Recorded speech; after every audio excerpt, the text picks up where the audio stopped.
I'm Stephen Toop, and I have the honor to serve as president of the Federation for the Humanities and Social Sciences. And I'm very pleased to welcome all of you this afternoon for today's Big Thinking lecture. I want to take this opportunity to acknowledge that we are on the traditional territories of the Blackfoot and the people of the Treaty 7 region in southern Alberta. The city of Calgary is also home to Métis Nation of Alberta, Region 3. We are very excited about the remarkable preparations undertaken by our host, the University of Calgary, for Congress this week, and I want to take this opportunity to thank all of the people from the University of Calgary who've done such a wonderful job in welcoming us. Please join me.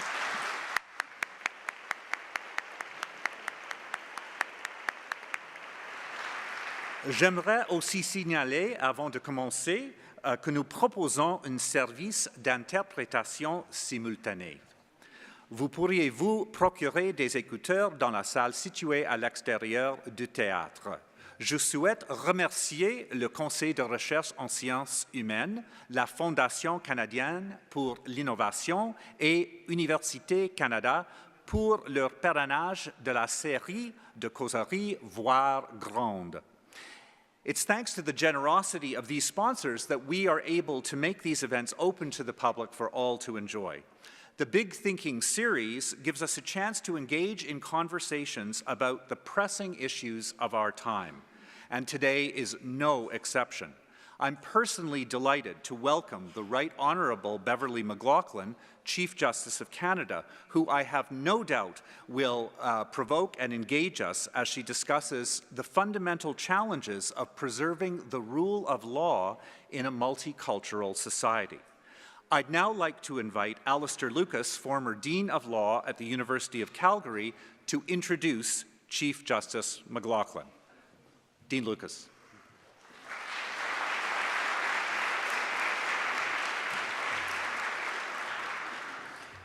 Good afternoon, everyone. Chief Justice Beverley McLachlin must feel right at home today. She spent her formative years in Pincher Creek, south of Calgary, earned her BA and her master's degree in philosophy, as well as her law degree from the University of Alberta. After being called to the bars of both Alberta and British Columbia, she practiced law in both provinces, after which she took on a teaching role at the University of British Columbia Law School, which she continued until 1981. In April of that year, the Chief Justice was appointed to the Vancouver County Court, marking the beginning of her judicial career. That September, she was appointed to the Supreme Court of British Columbia, followed by an appointment to the British Columbia Court of Appeal in 1985. Her rapid trajectory didn't stop there, as she was appointed Chief Justice of British Columbia of the Supreme Court of British Columbia in 1988, and 7 months later was sworn in as a Justice of the Supreme Court of Canada. On January 7th, 2000, she was appointed Chief Justice of Canada, the first woman to hold that position. In addition to her judicial duties, the Chief Justice chairs the Canadian Judicial Council, the Advisory Council of the Order of Canada, and the Board of Governors of the National Judicial Institution.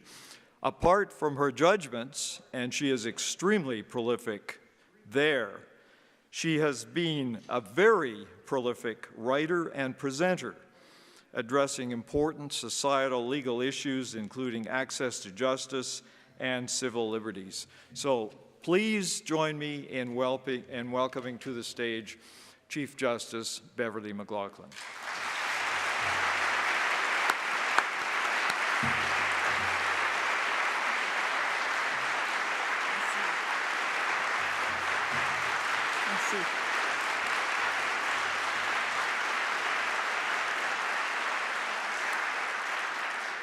Merci Al, c'est toujours un plaisir de me retrouver en Alberta du Sud et surtout dans la ville de Calgary.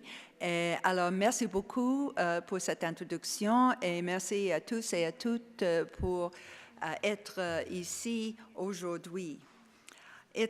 My topic today, as you know, is the challenge of diversity and how the rule of law fits in with that. Let me begin with a question. What is the single most challenging issue facing the world today? Well, you probably all have some answer that comes to the top of your mind, and no doubt the answers are different. Climate change, poverty, starvation, disease, isolation, war, all of these are pressing issues facing countries everywhere in the world. But my choice for the single most challenging issue facing the world today is related to all of the above, but it's a little different. And it's the issue of how we deal with diversity in society. Everywhere in the world, nations are, it seems, wrestling with this question. How do we deal with what Sartre called the other, with the person who is different in a majoritarian society?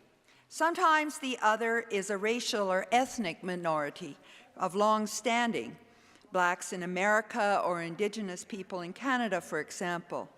Sometimes the other are newcomers, immigrants, and refugees seeking respite from poverty, violence, and war. A glance at international headlines tells the story. In Europe, nations are engaged in a variety of strategies, from expulsion to Brexit, to stem the tide of refugees from war-riven societies like Syria and North Africa. In Asia, cultural and racial differences breed low-level civil wars and violence. In Africa, tribal and religious fighting rages, leaving behind a trail of death and destruction.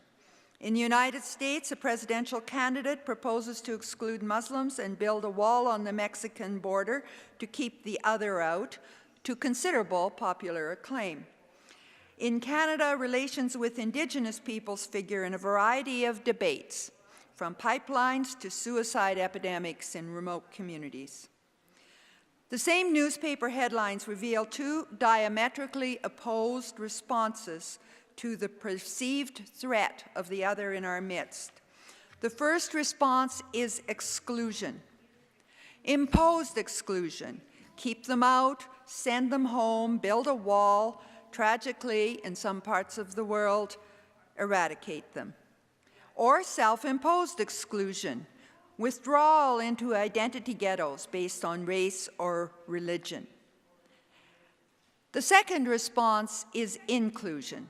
Accept the presence of the other in our midst.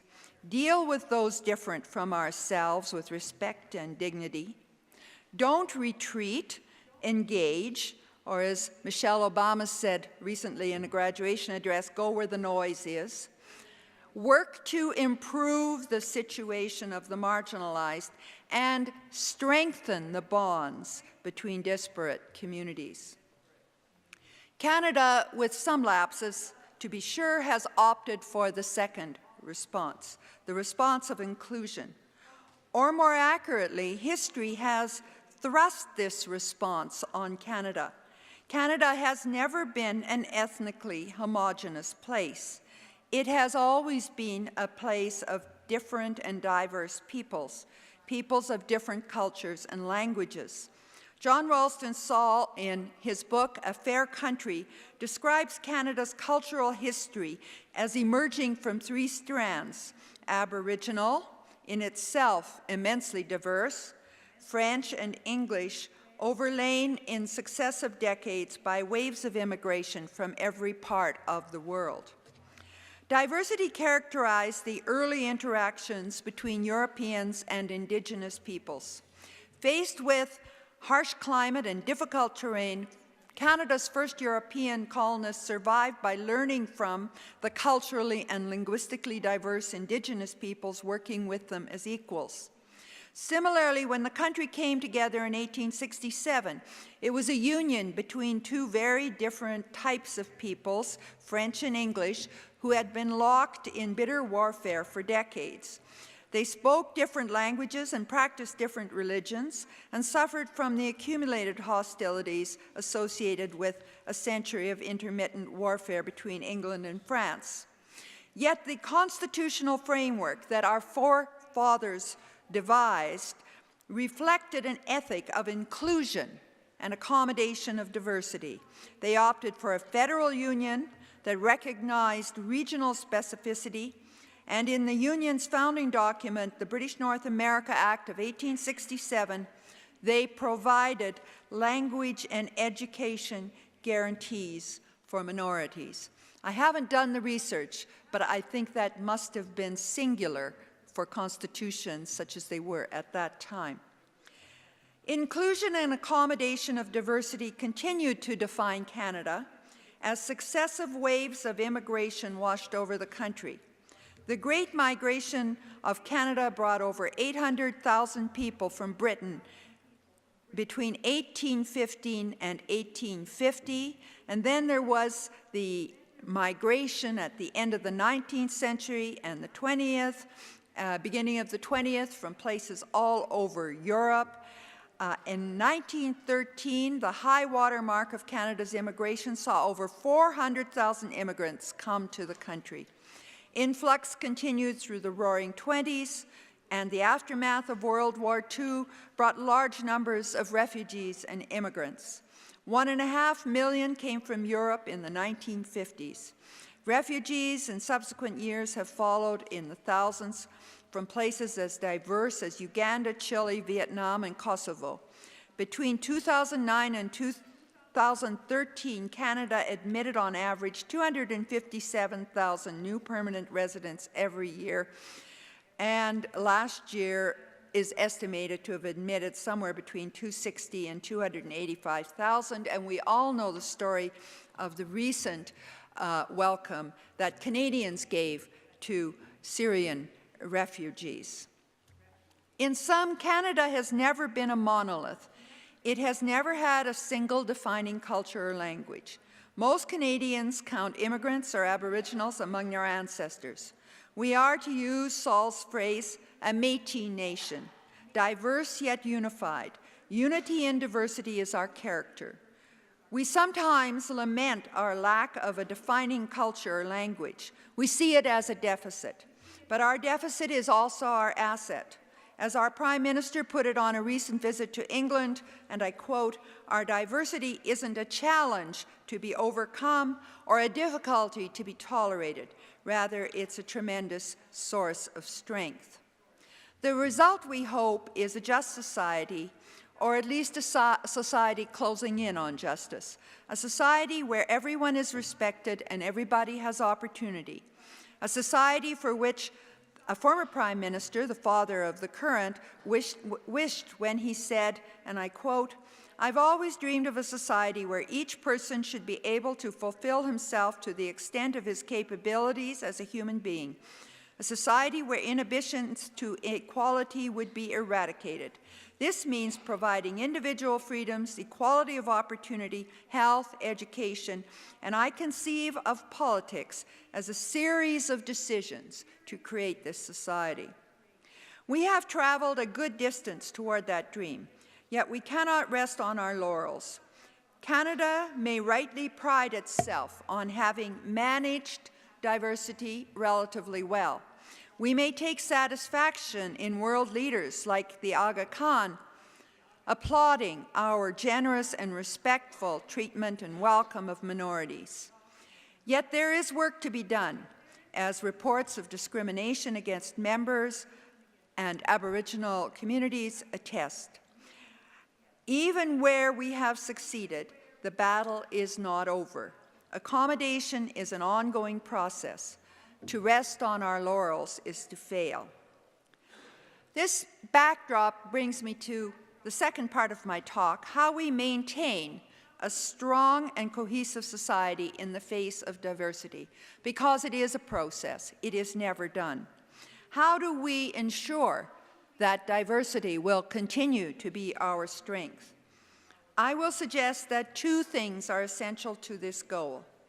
First, that individuals act in ways that promote inclusion of minorities and all facets of economic life, what I call a culture of inclusion.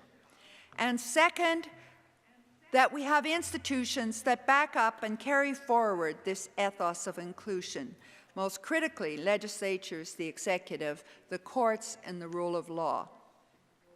Let me talk for a moment about individual action and the culture of inclusion. Diversity is a process, as I've said, a way of living together through myriad social interactions. It is a process in which every Canadian must engage on a daily basis, whether as part of a minority group or as member of a cultural and social majority. When life brings us into contact with a man of a different color or a woman in a hijab, we have a choice. Will we acknowledge the person's difference as an asset, or will we look away? Will we accept the person in the spirit of full respect, equality, and inclusion as one of us, or will we devalue her, discriminate against her, perhaps even unconsciously? The choices are continuous and they are ours. We cannot delegate the business of building an inclusive society to governments or the courts.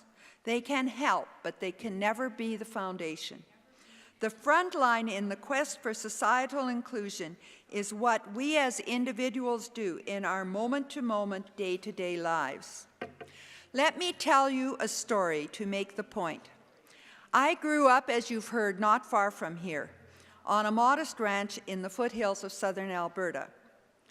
In 2000, many, many years later, I was invited to participate in the centennial celebrations of our little town, Pincher Creek.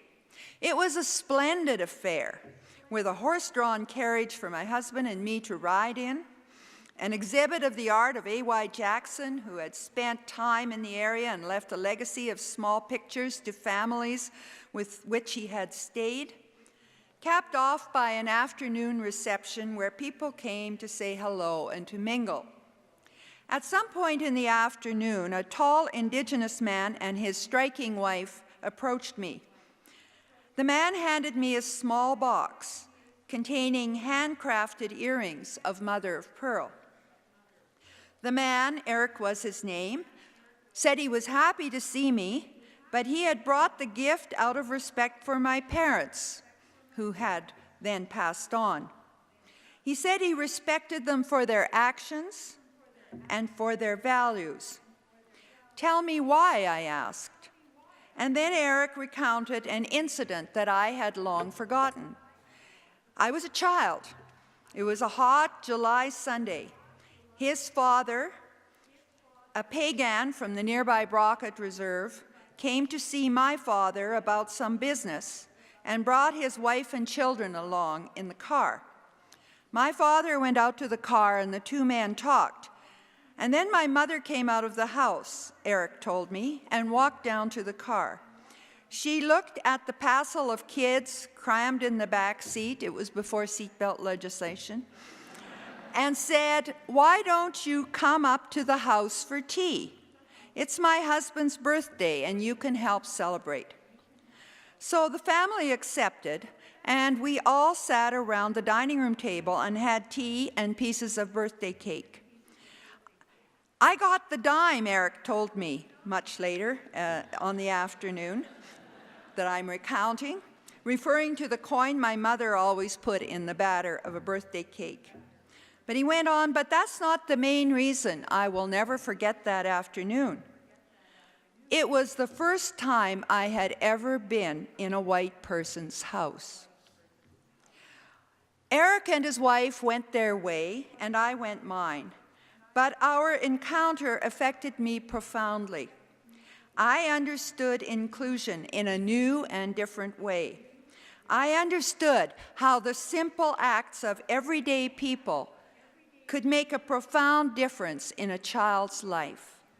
I thought about how those acts can be acts of inclusion, like my mother's, or acts of indifference or exclusion. And I understood in a profound sense I had not previously felt that the responsibility for an inclusive, diverse society belongs most fundamentally to each of us as an individual. How do we inculcate and maintain the ethic of inclusion in the women, men, and children who make up Canada? The answer to this question is one word: culture. We must foster a culture in which people of all backgrounds, minorities and majorities, Indigenous and non-Indigenous, descendants of many generations and those who have just come, see themselves and their fellow citizens as Canadians, to be treated with full dignity and respect. In a word, to be included. There are many ways to foster the culture of inclusion. We can do it through our individual actions. We can do it through discussion, private and public, on our diverse makeup, the problems it produces, and the solutions to those problems. We can do it through our churches and synagogues and mosques and through our community organizations. We can do it by ensuring that our cultural, government, and educational institutions reflect the diversity of our nation. Critically, we can do it through education. Children and new Canadians need to understand Canada's history of inclusion. They need to understand our values and the institutions that uphold those values. The second way in which we maintain an inclusive society is through managing inclusion through our institutions.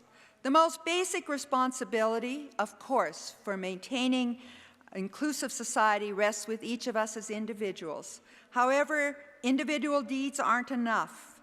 They have to be backed up by inclusive laws and inclusive institutions. Our laws and institutions carry our values as a society forward from generation to generation. They inform and confirm who we are as a collectivity. They tell us quite simply what our nation stands for. When we fall short, they remind us of what we should be and what we should do, and they hold us to it. Each of the three branches of governance has a role to play in building and maintaining an inclusive society.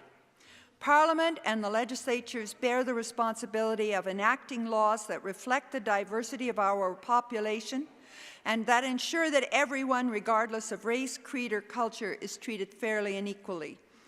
They may also be called on to pass laws that rectify past injustices and settle past wrongs, healing wounds inflicted long ago. The apology of then Prime Minister Stephen Harper in Parliament for the injuries inflicted on Indigenous peoples in residential schools, followed up by laws establishing the Truth and Reconciliation Commission, provides an example. The executive branch of government, Cabinet, and the myriad agencies that administer the laws passed by the legislative branch also have an important role to play in establishing and maintaining an inclusive society. The law must be administered without discrimination, and governments must, in their dealings with Indigenous people, uphold the honor of the Crown. Finally, the judicial branch plays a crucial role in managing diversity and maintaining an inclusive society.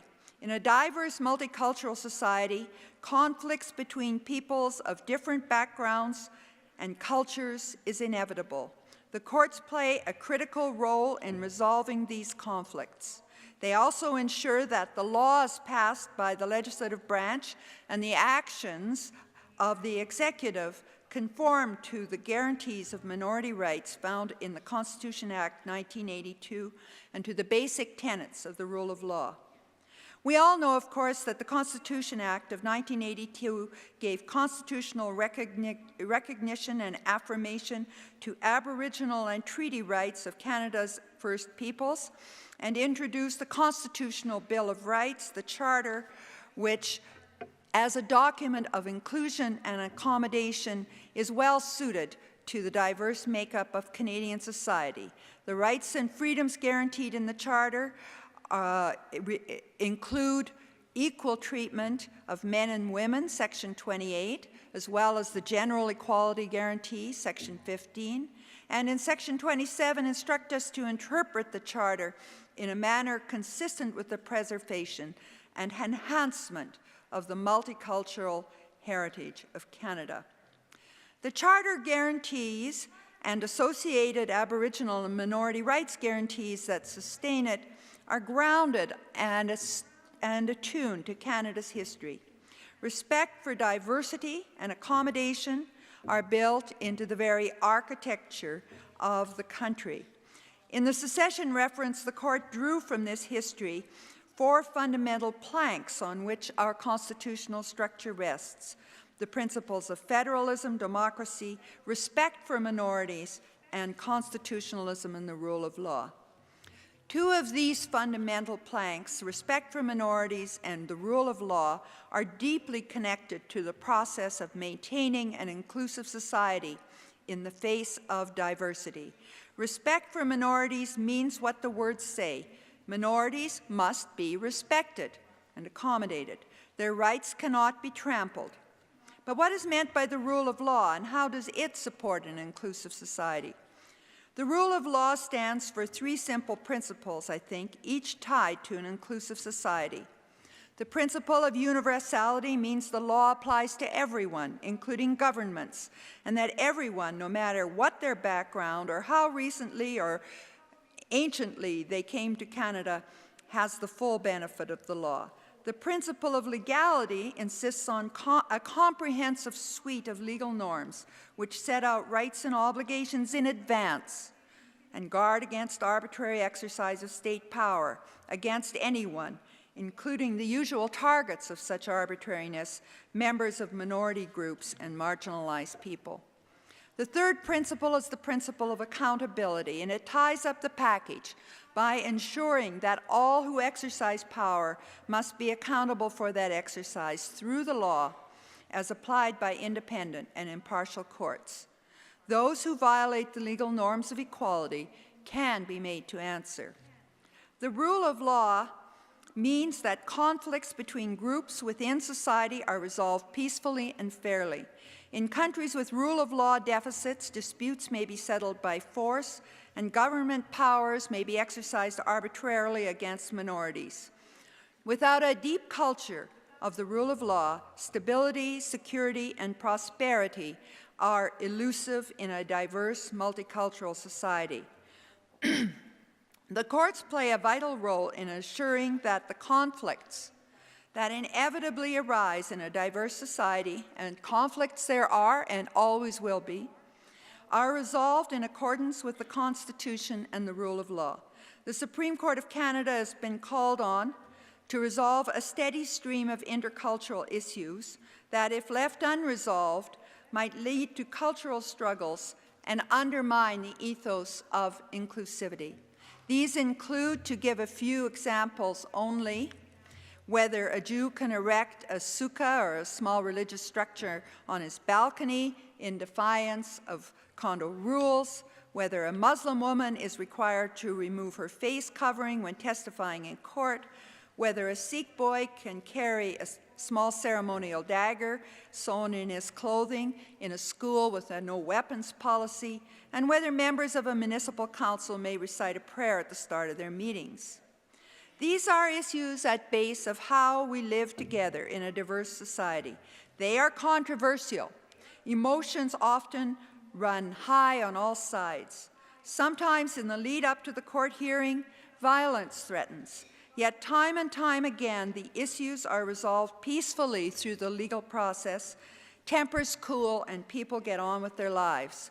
Along the way, people come to better understand how to peacefully live together in a diverse, multicultural society. The same applies to resolving issues pertaining to Aboriginal and Indigenous communities. In recent decades, the Supreme Court of Canada, building on the work of trial and appellate courts across the country, has been involved in resolution of long-standing issues relating to land claims, treaties, and ancestral rights. Legislatures and government agents are now moving forward on the basis of these templates. It is a process of reconciliation in which all must engage. If our country is to move on in unity and peace, these issues must be resolved. As former Chief Justice Lemaire stated in the landmark Delgamuukw decision, let us face it, we are all here to stay. If the courts are to perform their role of resolving these conflicts and legal issues, two things are essential. First, people must be able to access the courts, and I've spoken in other forums at length and passionately about the need for complete access to justice. Second, the courts must continue to enjoy the trust and respect of the public. Judges must understand and respect the bounds of the judicial role, and they must be seen to be impartial, wise, and above reproach, so that even those who may not agree with a decision can accept it. Let me recap my principal points briefly and conclude. Number one, dealing with diversity within the bosom of a nation is a critical issue confronting nations around the world. There are two possible responses. One is exclusion, the other is inclusion.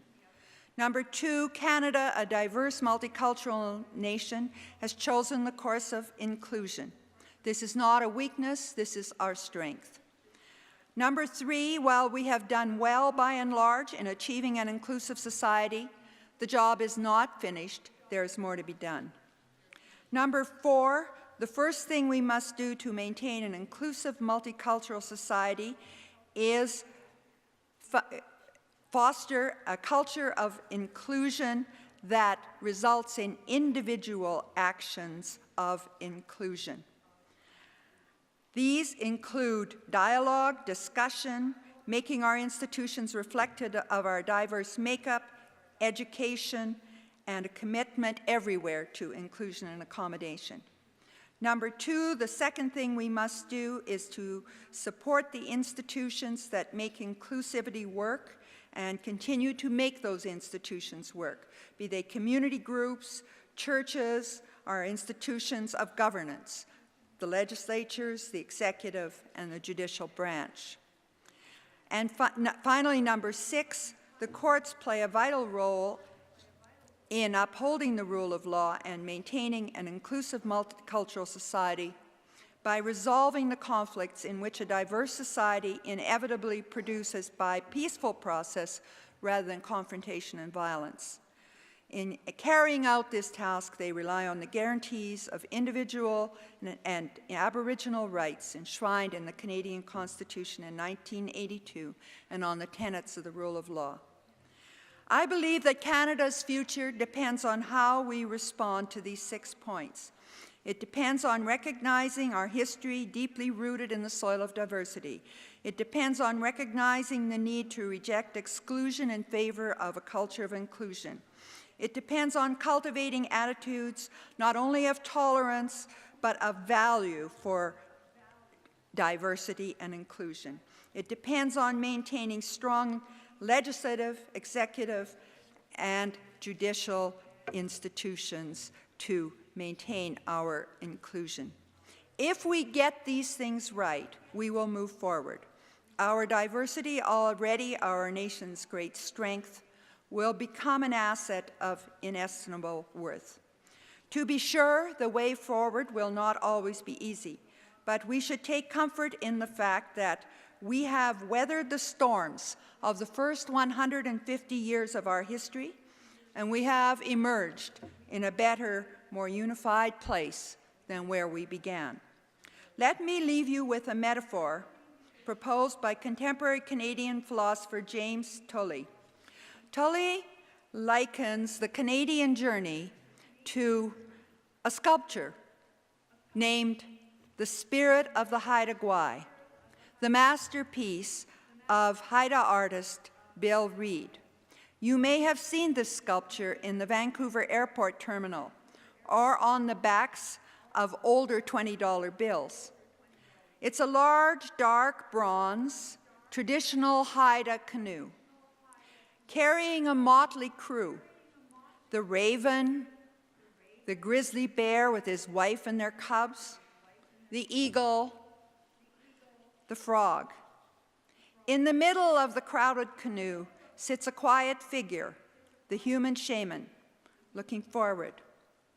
Tully explains his constitutional metaphor as follows, and I quote, "The passengers are squabbling and vying for recognition and position, each in their culturally distinct way. They are exchanging their diverse stories and claims as the chief appears to listen attentively to each, hoping to guide them to reach an agreement." End of quote. Over the centuries, the passengers in the Canadian ship of state, Indigenous peoples, European settlers, immigrants and refugees, have all contributed to the conversation in the boat in their unique ways. They have squabbled, they have vied for recognition, but what distinguishes the Canadian experience is that these passengers have not only squabbled and vied for recognition, they have also listened to each other, sometimes belatedly, sometimes incompletely, but more so than in many nations, they have shared their stories in a spirit of respect, and from that respect has come inclusion and accommodation. The result is an overarching story that belongs to all of us, a story of the rights and limits enshrined in our Constitution and preserved by our legislatures and our courts. The national boat moves forward, often by fits and starts, sometimes unsure of its ultimate goal, but thus far, touch wood, always forward. Sometimes the process is difficult, often it is imperfect. One person wants this, the other person wants that. The key is to listen to each other. Listen directly and listen through our modern shaman, the rule of law. There is no other way forward. For diverse as we are all in the same boat. I close with the words of the sculptor, Bill Reed himself, the man behind the spirit of the Haida Gwaii, a man who understood profoundly, I think, the value of inclusion and diversity. He said this, "Here we are at last, a long way from Haida Gwaii, not too sure where we are or where we're going, still squabbling and vying for position in the boat, but somehow managing to appear to be heading in the same direction. At least the paddles are together, and the man in the middle seems to have some vision of what is to come." Thank you very much for your attention.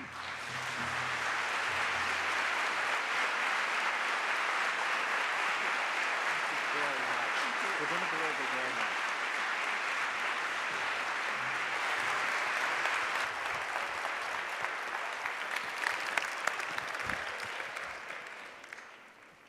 Well, thank you, Chief Justice, for sharing the wonderful story of Eric and his family and for a vision that I think most Canadians would find compelling. We now have an opportunity to hear from folk in the audience, and I would invite any of you who would like to pose questions to come forward to one of the microphones in either of the aisles. Vous pouvez poser vos questions en anglais ou français, and I would ask you to introduce yourself, and please try to make your questions brief so we can get in as many as possible, and please make the questions of an interrogatory nature. Thank you. Go ahead.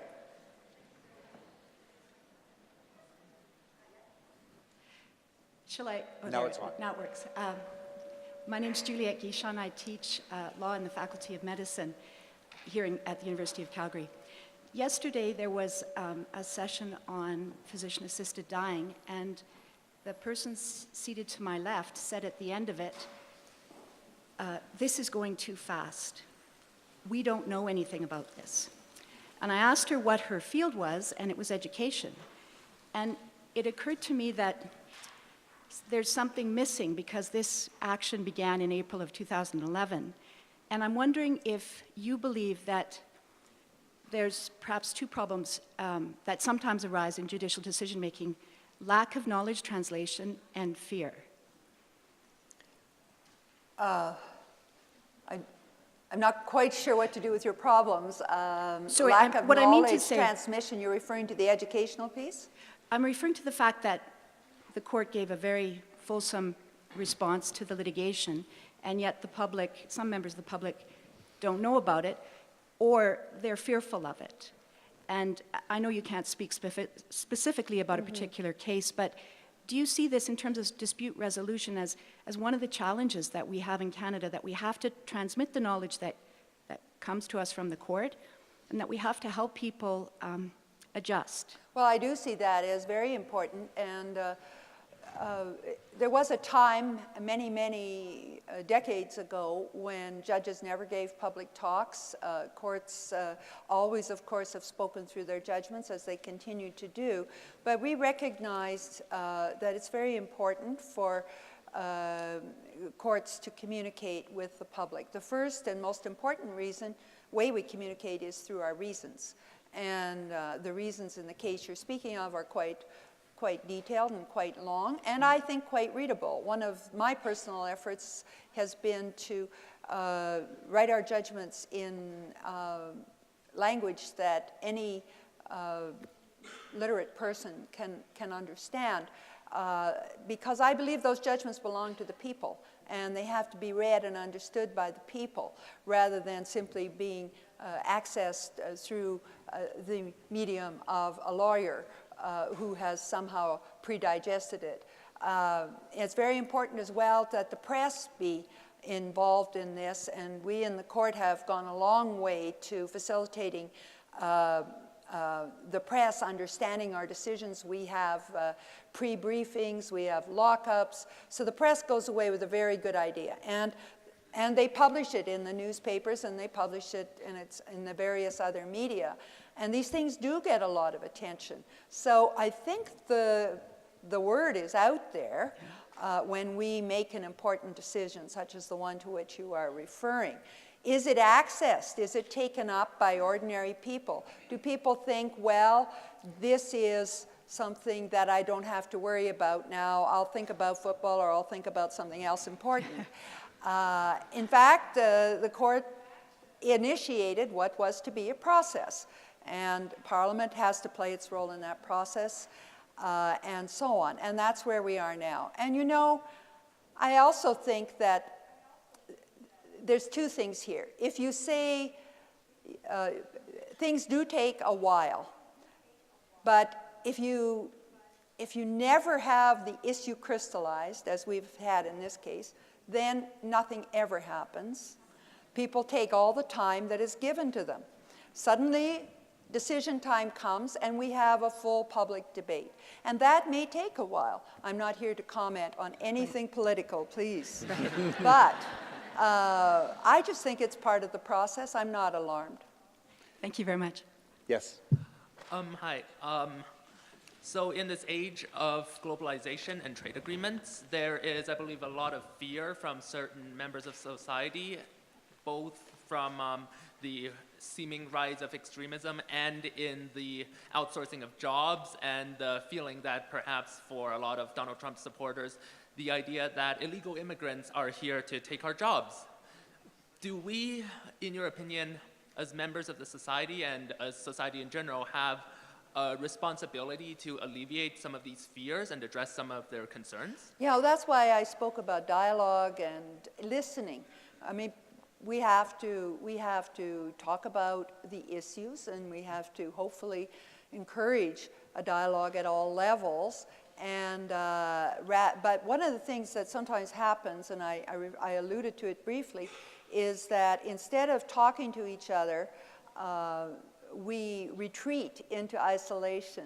And that is one of the dangers, I think, that multicultural societies or diverse societies face, that instead of coming together and talking and staying in that same boat that I used as my concluding image, they divide up into little silos.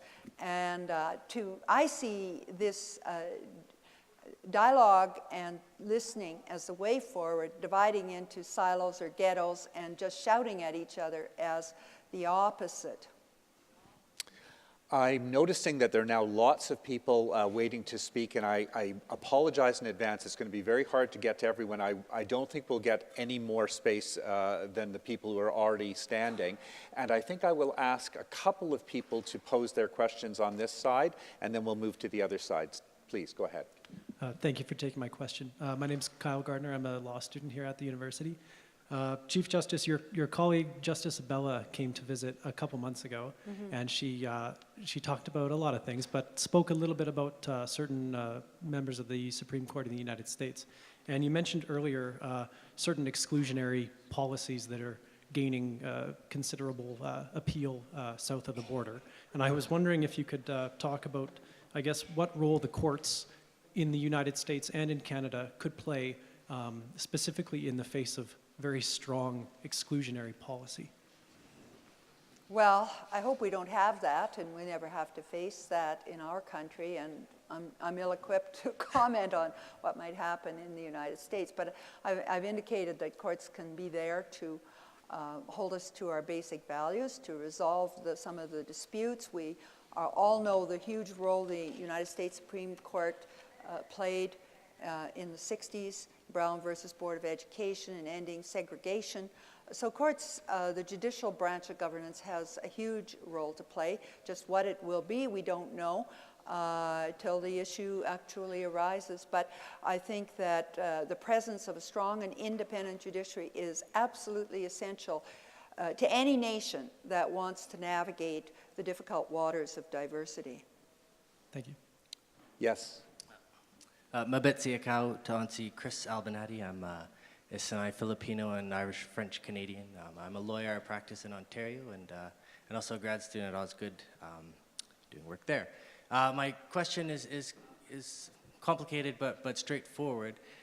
This idea of inclusion, this idea of the rule of law, this idea of equality assumes a moral equivalency between individuals in that society, between the individuals in this Haida canoe, in this ship called the Canadian state. And I'm puzzled, I just wrestle with this. Given the history, not just the history, but the reality of colonization, which is, for many indigenous peoples in this country, often violent, what justifies that assumption of moral equivalency, which seems to be required for inclusion to really take hold? Well, I'm not going to tackle moral equivalency because it has all sorts of shades that I'm not quite sure I'm willing to deconstruct or able to deconstruct.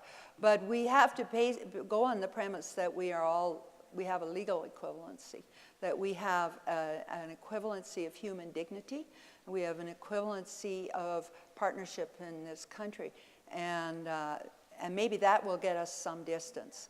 And so that's all I can really helpfully say on that. Yes. Guy Laforêt, département de sciences politiques de l'Université Laval. Merci, Madame, pour votre conférence. Vous avez mentionné dans la conférence le rôle de deux principes, la primauté du droit et le respect des droits des minorités dans une culture de l'inclusion. À la veille du 150e anniversaire de notre Constitution fédérale, quelle est la place pour vous du principe du fédéralisme dans notre culture de l'inclusion? Alors, le fédéralisme est absolument un concept unique et fondamental parce que c'est le fondement de notre nation et c'est une manière dans laquelle nous respectons les différences dans les différentes parties du Québec. En 1867, le Canada a été fondé comme un État fédéral parce qu'on voulait respecter les différences. Alors, cet respect pour les différences est fondamental. Ça doit continuer et s'exprimer à travers le fédéralisme. Yes. Thank you very much for your talk. My name is Aaliyah Darcy. I'm a reporter at the Calgary Herald. I was just wondering if you could talk a little bit about how well you think Canada is progressing on inclusivity when it comes to Indigenous people and kind of the history of the poor treatment of Indigenous people, and to the extent that you can comment on it, how you think the actions by the current government are contributing to tackling that issue. Well, I'm not going to comment on the actions of the current government. And nor am I equipped to, take a barometer and say, or a yardstick and say, well, you got A+, you got B, you got C. It's a long history, and it's one at which we have to continue to work. And it has its painful chapters. We all know what they are. I prefer to focus on moving forward. And I think that we are now, as the courts have said, from my perspective as a jurist, engaged in a process of reconciliation in which everyone must be engaged. I think it's a time when we're being more honest and straightforward about what the problems are and what the different hopes and desires are, and I think that's hopeful. I think that's probably where I should end my answer. Thank you very much. Thank you. Hi, my name is Panasefi, and I'm a law student at Thompson Rivers University. My question is that, given Canada's history of civil and common law, should inclusion and accommodation be construed as the Canadian system being open to the existence of other legal systems? So whether it be Aboriginal or religious, such as Sharia laws? You're really asking me to comment on where we might go in the future. I think we have our law, as I see it, embodied in our Constitution. But the common law, and I think the civil law too, are quite capable of absorbing and reconciling different streams. Our law is supreme, as set out in our Constitution and in the laws that flow from it. But my hope is that other elements, values, for example, in the Indigenous tradition can be respected. And there are lots and lots of models about how we can see legal problems through, for example, an Aboriginal perspective, and use sentencing circles or use other non-traditional legal techniques or legal processes to achieve justice. Because what we all want in the end is justice. We want something that works. It's not about imposing on anything. We work with what we have. We work within those structures to hopefully find a home for Indigenous values, hopefully to achieve what a Canadian looking at that would say, this is justice for me. And I think our courts are committed to that. As far as setting up, totally different legal regimes, that's something I haven't even begun to think about. That's much more complicated because you're talking about basic fundamental constitutional reform. But working within our structures, yes, there's lots of room for inclusive values, particularly in the Indigenous area, provided there's compatibility and provided that we can all work forward together. Thank you. Last question over here. I thought I saw someone over there. She left. Go ahead. This is, I'm Dr. Resha Chowdhury, and my question is based on my ongoing research on equity issues in social policies. Equity. Equity issues. Yeah. The question is that there are these invisible norms in most of our policies, healthcare or in other sectors, where the assumptions are that the values and the beliefs of the consumer or the client has to align with the norms, the values and the beliefs. Sometimes these are not visible, but invisible norms. And if they don't, if there are any variations from those norms, then these are perceived as deviations to be remedied through acculturation processes. Mm-hmm. So when you so beautifully talk about respecting the differences, and the reality goes on the other side. I'm just confused. I'm just wondering what do we do to bridge that gap? Well, I suppose we should, as a society, be able to talk about changing our norms and moving. And that's what the dialogue is all about. That's what the conversation in the canoe is about. It's not just I have to bend to your norm or you have to bend to mine. It's about changing, talking and saying, well, maybe we could make that difference and that would respect your perspective and maybe it would work better. So I hope we can avoid, in most of these areas, the straitjacket of saying there's an absolute norm, everyone has to conform to it. And what we need to cultivate is an idea of openness, I think, and saying, okay, maybe I haven't got the corner on all the knowledge or all the effective ways to deal with a problem. I'm willing to listen. I'm willing to be open. It doesn't sound very profound, but actually maybe it is. It's the only way I can figure out that we can overcome these differences because if anyone feels they're being forced to conform to a norm which they don't agree with, which they reject at some fundamental level, at that point you have anger, you have resentment, you have exclusion. Perhaps the person just retreats into their own little ghetto and imposes exclusion on themselves. Perhaps it's more broadly conceived socially. Perhaps it provokes another. Those are all negative dialogues. I think the only way forward is to accept that norms can change, that we can change the modalities by which we accomplish certain tasks that everybody agrees are important, and still remaining true to our fundamental values, which, if you look at our Constitution, are things that most right-thinking people would agree with.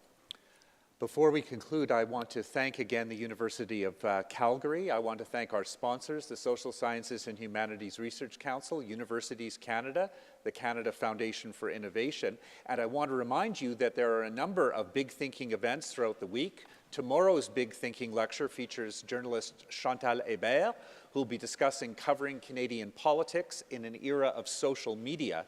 And the event will take place en français, ici, dans la salle Eckhart-Grammaté at 12:15. All of these Big Thinking lectures are videotaped, and I invite you to access the lectures at congress2016.ca. Please join me in thanking our Chief Justice for a wonderful presentation.